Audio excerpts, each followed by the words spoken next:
Yeah. So with that, I'm just going to start diving in. So most people tend to think that boundaries are about keeping someone out or about getting people to treat you a certain way.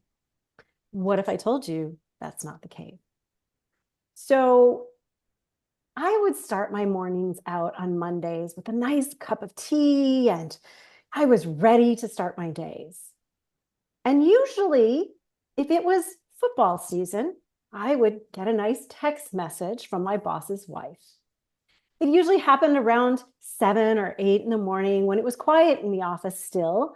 And yet, here it was the weather report for what my boss was going to be, who he was going to come in that day based on who won football games and who lost football games. So this went on. And as I would get that text of, yeah, we had a little scale 1 to 5. 5 was like the office needs to run and everybody needs to lock doors. 1 is like he's happy. And, I get the text message 3 and above, and I knew I had to manage the situation in our department. And so I would get the text, and I learned over time to navigate this, to not just protect myself, but, to help the staff. And so when he came in, everybody could go about their day not being traumatized by where he was. And I was so proud of myself because I was managing up. I was managing up so well. Well, yeah, let's go to the reality. I was caretaking. I wasn't setting boundaries, right? I was carrying the emotional labor that his wife carried at home. I was carrying for our office. And the reality was no boundaries were there. And this is what happens. I work with clients like me, or who used to be like, who I used to be like, right? But clients who are ready to take action because they're tired of taking on emotional labor, who need to set boundaries, both at home and at work. And I'm going to share some of my best strategies with y'all today. So let's begin with, why do boundaries fail? 60% of people struggle to set boundaries in the workplace. 60%. So the first big reason, and I think this one, we could just do a whole workshop on this, but this is the one that I think people don't talk about enough. Or if they talk about it, they say it like I'm going to right now in a very quick way. In order to set boundaries, you have to be sitting in vulnerability. You cannot be coming from a place of fear. That's a lot. And when it gets unpacked, it looks like this. If you have any kind of defense wall up, any kind. So if you have a defense wall at home with your partner, your spouse, you're going to take that defense wall to work. And you're going to be incapable of setting a boundary. So for all the people who don't like to talk about vulnerability, who vulnerability is weak and all of that, I hate to break it to you, it is an essential ingredient to being able to set a boundary. The second thing we tend to do where boundaries fail is we make it about them, right? And I see this a lot in my clients in their relationships, right, with partners. And that is it's like, I don't want him to treat me this way, or I want her to treat me this way and respect me more. And so we set this boundary up, right? Because it's about them. They aren't doing what I like. They aren't respecting me. They aren't respecting my time. They don't respect I have a family to go home to, right? It's all about them. That's our second mistake. The third one where boundaries tend to fail is we don't know how to enforce them. And we get nervous that there's going to be pushback, right? I see the pushback fears a lot in my clients. And what I would say is that's your first sign. You've got a fear issue going on and you're not setting this from a place of vulnerability. Lastly, where we tend to struggle and our boundaries fail is when we apologize for setting them or we over-explain them. And I think this is probably more common with women, but the over-explaining. This also is, I would say, very common with people who are perfectionists, right? Because when you're sitting in perfectionism, you're wanting to have acceptance. You're perfecting to be liked, perfecting to be approved. And so therefore, setting a boundary is a very uncomfortable thing because, well, you're going to probably get rejected somewhere. And so this is where the challenges arise, because the reality is where we're struggling comes down to just simply not having done the inner work. And like, wouldn't it be easier if someone had just said to us, okay, you need to set a boundary, but have you done this first? Right? I've never heard a book or somebody who's a speaker or anybody who teaches on it saying, okay, boundaries are great. We all need them, but there's some prerequisites you have to fill, be able to complete before you can do the boundaries, right? Just like before you can go to college, you have to be able to have completed at least some kind of testing or have gone to high school, right? There's prerequisites before you get in, or some courses, right? If you're going to do advanced biology, you got to do basic biology.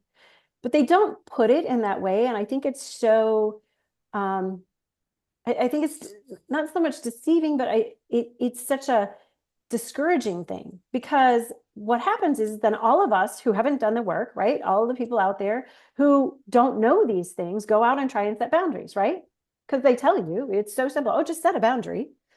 And then what happens when you fail, right? I mean, that's the hard part. Because when we fail, we feel shame. We feel guilt. We feel inadequate. We feel like we failed.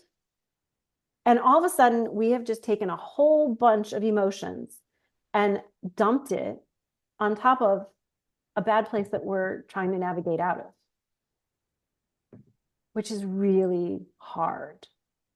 And I know for me, for years, I felt like I just, like I had to be stupid. Like, what am I doing wrong? Like, how come my boundaries don't work? Maybe I'm weak because I don't want to enforce them, right? And I would go into this cycle of shaming myself because, you know, when I was 25, I'd done the inner work.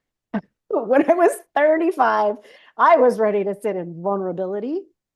I mean, people didn't talk about that, right? People didn't tell us these things, and they still don't. And I feel like it's a huge disservice. So my big hope today is that if you're struggling with your boundaries, you take off the shame, you take off the guilt, the self-punishing, all of those things. And we start talking about sitting in our vulnerability. And the other word that for me comes to play is being authentically ourselves. And I think one of the things that I see people struggle with in authenticity is they don't own their power. And if you're not coming from a power place, if you're not coming from a vulnerable place, boundaries are just a no-go. Like they're just a no-go. And you can force it, right? Like that square peg in a round hole, but you're going to be really uncomfortable when the time comes for you to have to enforce these. So how do we set the stage so that we can set boundaries to help ourselves be in healthy relationships? First thing is self-awareness, right? And it starts as simple as, do you know what's draining you? Have you sat down and actually said, you know, what's going on in my life? So often we get busy and we stop being intentional, which is really critical. And it's just so much easier to get lost in the hustle, right? What are the things we're numbing? I mean, are we leaving work and saying, you know, it was a tough day, let me just have a couple of drinks and it'll be better? Or I know I'm guilty of, let me just watch some Scandal. I can binge that all day long. Right? You know, we pick ways to numb and disconnect. The other thing is, where are we finding ourselves resentful? I think if you're a solopreneur or an entrepreneur, right, it's sometimes resentful that your family doesn't understand why you're working all of these crazy hours. Sometimes it can be in the workplace, your boss doesn't respect that you have a family or that you have a life or that you deserve to have a life. And here's the thing. We oftentimes don't set boundaries with ourselves. So let's not forget your resentment could be with yourself. Second thing is we need to shift our mindset. And as a mindset coach, of course, I love mindset work.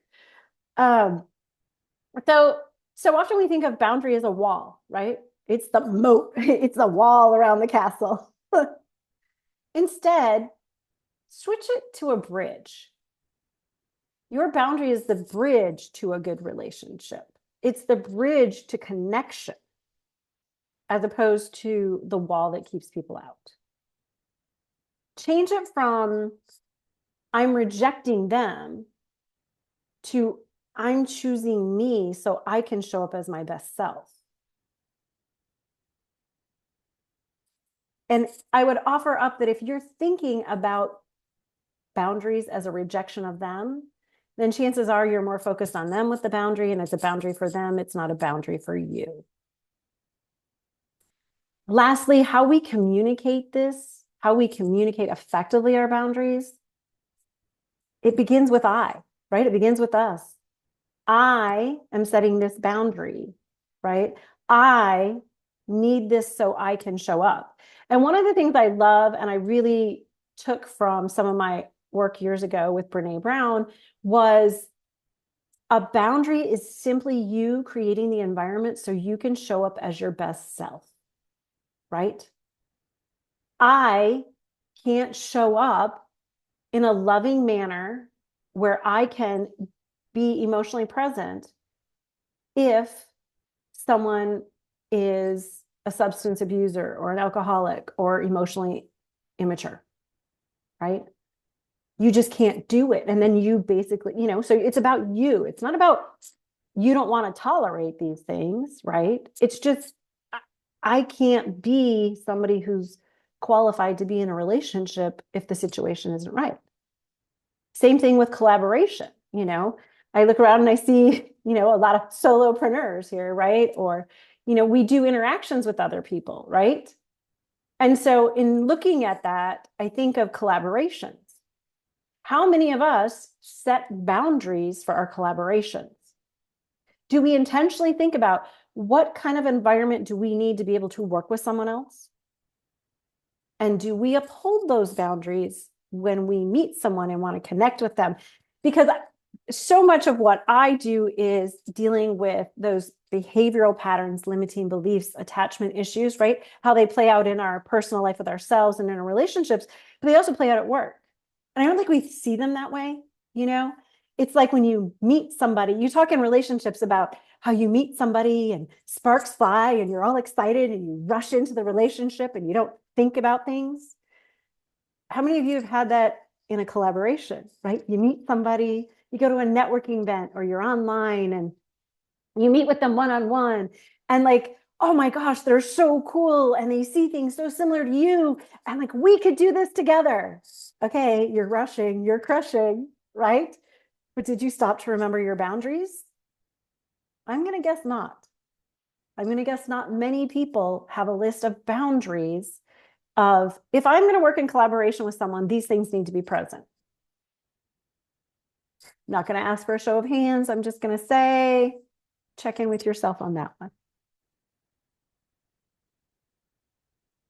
So when it comes to all of this boundary stuff, it's really about being able to sit in our vulnerability, take down our armor, and say, what do we need to be our best selves?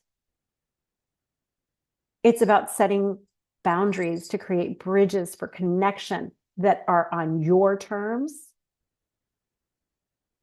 And it's about being able to show up as your best self and truly sit in your authentic self. And being in our authentic self means being able to sit in a place of power where we control the people that come into our lives, where we pick us. And I think for some of us, that's a really uncomfortable place, right? It's to think about picking ourselves because we got so used to caretaking for others or putting others first. So the question is, are you ready to start setting boundaries with intention and start creating boundaries that work for you? So if this is something that resonated with you, if you're ready to do the work and you want to start setting those kind of boundaries, or maybe you're kind of in the novice stage, but you want to like level it up, I invite you to schedule a clarity call with me where we can talk about what you want to do with your boundaries so that you can go to the next level. Now, if anybody has any questions or wants to talk about it, I'm opening it up to the floor. Thank you.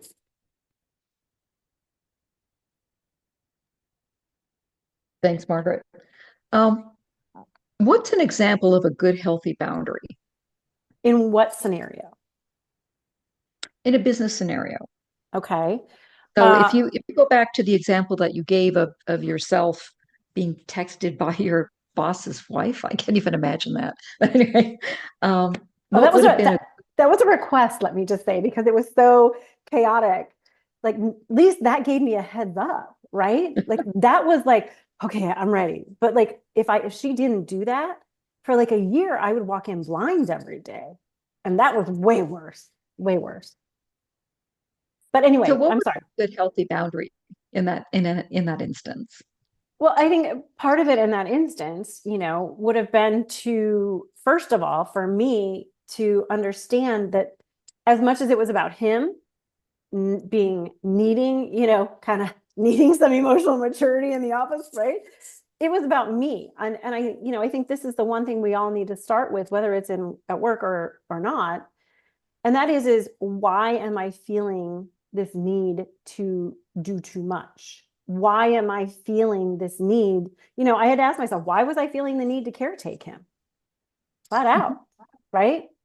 And part of it for me, I know, was I had been conditioned that way when I was at Merrill Lynch. So, I was young. I started at 20, I was 20 when I started there, and I think I just kept doing it. But the other part of it was is I had to sit back and say, yes, it was about me because his bad attitude, his mood that he would come in, right, would trigger, quite honestly, my emotional abuse from my childhood. And so it wasn't the adult in me sitting here saying, let me caretake for him. It was the inner child, like it was the little girl saying, oh no, this is going to go bad. This is going to go bad. Stop it from going bad. Stop it from going bad. Right. And without realizing it, like it's not like there was a voice in my head saying that. Right. Mhm. But it was my nervous system wired this way because I had lived that way so young and so long. And these are the things that, like, definitely in coaching I work on is we don't even realize when we self-sabotage ourselves. And I think that's one of the keenest things that I've taken in is it's so often a root cause goes back to a root wound, things of that. But we're just trying to get along with our boss, right? We don't think about like, oh, this goes back to like I got this wound and I'm afraid of this, right?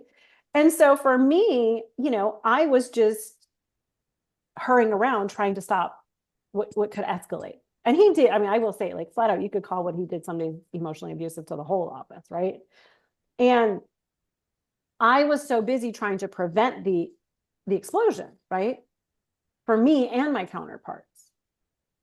And so in that sense, I think again, it would go back to in order for me to be able to set a boundary, I would have had to have come to the place of awareness and knowledge of why Mhm. I even wasn't setting the boundary. So So again, what would have been if you were going to do that today?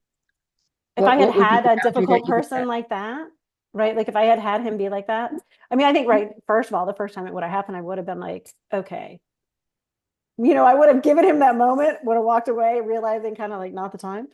And I would have gone back to him, the next day when he was, usually with the next day he was calmer, but I would have Mhm. gone in and been like, we need to talk because what happened Mhm. yesterday was unacceptable. And, Mhm. if you want people to work for you and produce for you, Mhm.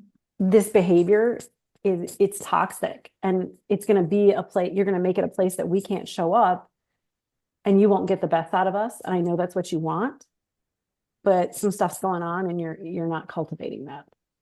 I would have just, I mean, that wouldn't have been a problem. The me back then, yeah, not, she would not have said that so nicely. Right.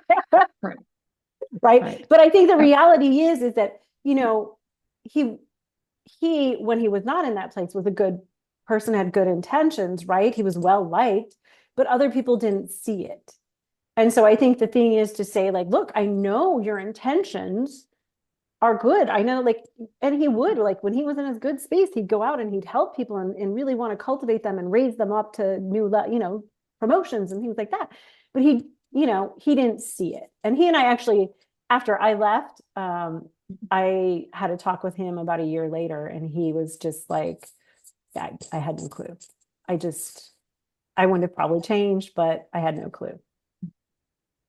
So, but I think you have to own your space. But that is, again, I go back to two things. One, you have to be self-aware enough. But a perfect example is the second thing is you can't be afraid. Because so many people aren't going to set that boundary because, well, then I'm going to get fired. Right? Right. Mm-hmm. Merrill Lynch kept me putting up with a lot of crap because I was afraid I was going to get fired.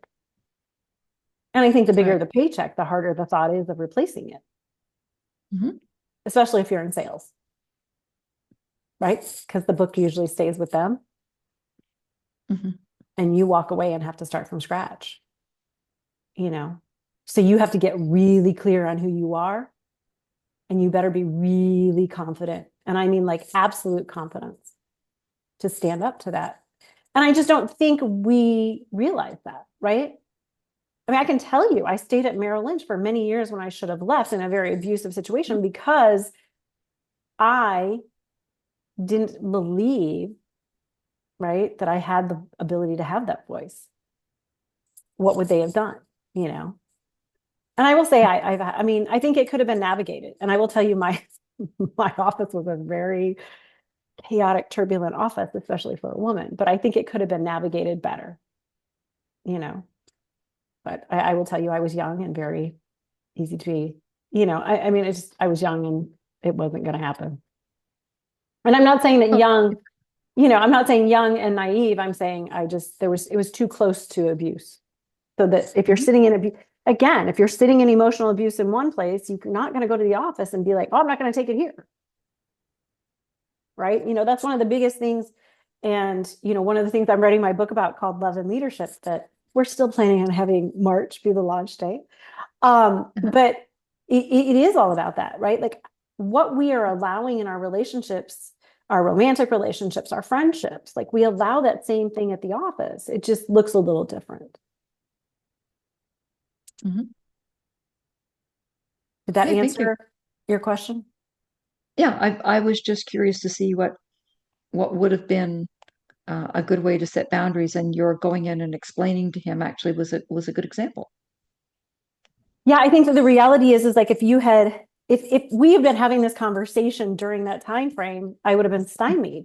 Because here's the thing, nothing would have worked because I didn't have the power within me to set it.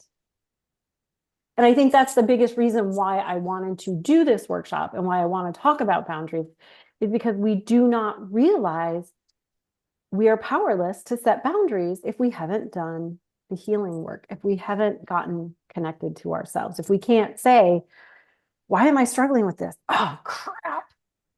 Mm-hmm. I still am having problems with my abandonment issues, right? Because that's really where it's at. Like it's our issues, right? Mm-hmm. So, anybody else have any comments, things they want to chime in on? Questions? Gentlemen? Anything out of y'all? Okay, you guys are really quiet. Oh, yes, Daniel, I see your hand up. Yeah, I'm taking lots of notes, but one thing that I was able to relate to is when you had said basically taking the family issues or so, bringing it into the office, having to kind of squash it so you didn't allow anything to kind of like blow up or anything like that. So I was in the military. We were always told you keep the family away from the office. Everything that's happened to you, you ignore it, and because it's time now to focus on the task at hand. Yeah. And as a artist and singer in the military, that's the job. But if you try to separate your emotions from that, it kind of well, it kind of hurts the emoting of your music and even Hmm. relating with your colleagues and stuff. I guess the question is like, because I'm not used to the corporate environment. I'm only used to the military environment. So Right. that's just what one thing that's meant. But I mean, is that something that's common? Like to be able to openly express the things that are happening in your home and your family and stuff at work, or people are just saying, leave that at home. We are now just scheduled at work. I mean, there's a completely different dynamic. So, So no, yeah. it's very similar to the military. And I think it's gotten, how do I say this? I think in the military, it's a lot more black and white sometimes. And I say this, I've never been in the military, but I worked for USAA. So I kind of felt pretty intimate with it, like connected, as well as I have had some family members in the military. And what I would say is this is I think the nature of the job, especially if it's like your life is on the line, right? Like you've got to be able to compartmentalize. So there's that. What I think is, and I was brought up with this whole concept, and I think probably, and I can, the rest of you can chime into this, but in corporate America, like your work is your work, your home is your home. You don't bring your home life to work, right? Now, here's where the problem lies. And what he did was, it wasn't about he and his wife, right? It was about he and freaking sports. But the thing is that I guess to me, you can leave the issue, the topic at home, but you still go both places. So if you are messy at home, if you are emotionally immature at home, if you have attachment issues, limiting beliefs, all of that crap, you're not going to just leave that at the door, right? Like that goes to work with you. So for him, like as I look at it from his side of it, right? He was that messy at home, right? And people were tolerating it at home. It wasn't about so much him bringing his home life to work. It was about him bringing his emotional immaturity and temper tantrum throwing. And I'm going to pout like a 5-year-old because I didn't get what I wanted and bring it to the office. Right. Right. And I think that that's sometimes the hard part is to separate out the event emotion versus the patterns of behavior that we carry with us. And I guess one thing that this is going to be kind of an extreme, but maybe it will help. And that is what I do sometimes with my clients who are struggling with an issue with a person that they love, such as a parent, right? Or a spouse. But I think a lot of times, I do it more probably with parents, and that is where someone is just like they've had a lot of abuse, emotional abuse, physical, sexual, whatever. And they just can't seem to like separate out that like that parent wasn't doing it to them to, out of malice. And so one of the things we do is an exercise to say, divorce your mom or dad from being who they are. Pretend you're not their child. Step back and now see that person as an adult, as that person as a person, right? And so now if mom isn't mom, mom's Rosie. And what was Rosie's life like? If you had never existed, what was Rosie's life like, right? And I think sometimes when we step back and we look at, okay, this person, it makes it easier to say like this person is behaving this way because of their story, right? And they need to work on their story. It's not about us, and it's not my job to fix them, right? And so I think like, especially in the military, you don't, do you have time in combat to fix other people's emotional stuff? You don't, right? If you're going into a situation where lives are at stake, do you want to worry about somebody else's attachment issues, etc.? No, right? So it doesn't matter whether they bring the I had a fight with my wife and my wife doesn't understand to the office. What matters is the tools that I used in my fight with my wife, the emotional immaturity that may have been present that caused it, my lack of communication skills that didn't show up, or that showed up, or my good communication skills that didn't show up, right? Like that's what comes to work, no matter where you are. And that's really where the root of it is we struggle to separate and divorce those things. Thank you. Mm-hmm. Hope that was helpful. Yes? Oh, no, that brought up a lot of stuff, but I wrote a bunch of stuff down. So, Okay. Well, if you want to talk some more, you know how to find me. yes, thank you. Uh-huh. That's great. Thanks, Margaret. Yeah. Dean, Christy, anybody have anything they want to chime in? Comments, questions? No, I think for me, it was just basically good to know that I've had a boss like you described, not the Mhm. one that flew off the handle, but one that expected you to work 24/7, Mm, and there were zero boundaries. mhm. And um, and even trying to set boundaries wasn't successful. Yeah. So it those folks are very, very tough to work for. I can relate. That was my parent. My father, both my parents were workaholic. And the thought of, and I will tell you, I inherited some of that, right? Like work comes first. Doesn't my family understand? And that part of that was about me not knowing how to set boundaries with myself. Hmm. Right. So, what I would say is that person who is working all those hours and wants you to work with them, that's the person who's probably got some perfectionism going on and things of that nature. And the reality is you're probably not just hustling for your worth with them, right? Like they're trying to make you hustle for your worth. But the reality is your hustle isn't just about you, it's about them. And so this is, I think, the hard thing, right? It's hard to see is you may have a boss that's, hustling for his worth. And the problem is anybody underneath them has to join the hustle, whether they want to or not. Absolutely. And, that's a hard conversation to navigate. And sometimes it does, and, it does mean enlisting other people to help in that conversation. And I know like there are certain agencies around me where I live that is the case because it's a 24-hour business, right? Same as the military. It's a 24-hour business. It doesn't ever stop. And so, there's that constant pressure. But when the person above you can't set boundaries, it makes it difficult. It does. Thank you. Mm-hmm. I have to say, I think the younger generation is doing a much better job at some of those boundaries, which is kind of an interesting thing to see.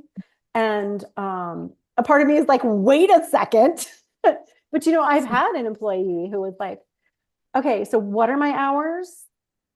Okay. And literally at the end of those hours, he'd be like, I'm leaving. I'm like, we have a project. Like you're mid-project. This has to go out today. And they're like, yeah, but you said I work till 7. And I'm like, you do. Right. And I had to step back and go, would you be willing to stay an extra 15 minutes? Would you be able to stay an extra hour? And then I had to learn, look, where are we on this project? Do you think we're going to run past 7? Would you be willing to stay longer? And I think one of the things we assume is if you're on salary, then you're owned, right? Like if you're salary, you don't have hours. I think that's the hard part of salary. I know I grew up with like, well, you're on salary, so hours don't matter. And sometimes that's great because hours don't matter. I got my job done in 20 hours, right? There was, when I worked at USAA, I was tasked with doing X amount of appointments a week and showing up for X meeting. If that took me 40 hours, if that took me 20 hours, they didn't care. I still got paid the same. But on the flip token, if that took me 60 hours, I still was going to get paid the same, right? We just don't. And I think some of that's generational, right? Paying your dues is really, I don't know about y'all, but I heard that plenty. Got to pay your dues, got to put in your hours. And then in the military, well, I think kind of that's got to be, that is the understanding, right? Like you are their property. And that is, I know I have quite a few friends in the military, and I know that it was really difficult to set boundaries for them. One of them was a colonel, and I will tell you, once he learned to set boundaries, everybody below him was so grateful because he didn't just set boundaries for him. Once he could appreciate and set boundaries for him, then he would look to the people below him and be like, oh, well, you need this boundary. You know what? Hey, you need to set this boundary too, right? Like, so all of a sudden he started mentoring, right? And sent the message.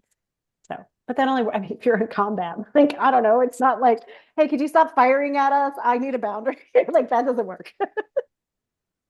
So, all righty. Well, unless anybody has anything else, I appreciate y'all showing up. And I will be putting the recording, I'll put it up as a post or somehow in the link. I'll figure something out. But if you have any questions about your boundaries, or if you know of other people who might need help with boundaries, things of that nature, please send them my way. I wish someone had helped me, right? I think that that's the thing is, I wish someone had taught me what I know today, 10 years ago, 15 years ago, right? It's that old adage, like, when you're my age, you'll understand. Yeah, I don't want to wait to my age. I don't want people to have to wait to my age to understand, right? Think of all the things we could avoid if we had if we just knew this stuff sooner. So anyway, all righty then. Thank you all. Thank you. Yes. All righty. Take care, everybody. Bye. Bye. Bye.